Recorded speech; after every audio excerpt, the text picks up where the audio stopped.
ممكن تهدي وتفهميني ايه اللي حصل؟ ماتت. ماتت يا دكتور.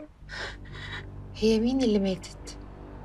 رشا صاحبتي وفردوس.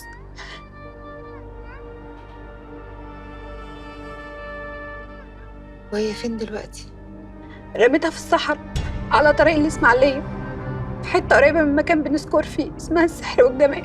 رميتيها؟ الله يخرب بيت ام السحر والجمال اللي طالعه لي زي العفريت في كل حته. انت شعرفك انها ماتت؟ أنا من أول ما اديتها الجرعة فقدت الوعي وما بقتش تتحرك خالص. طب قومي معايا، قومي معايا. على فين يا دكتور؟ هتعرفي بعدين، قومي معايا مفيش وقت نضيعه. اوعي تكوني تسلميني البوليس. يا ستي بوليس ايه دلوقتي؟ مش وقت الكلام ده، اتفضلي.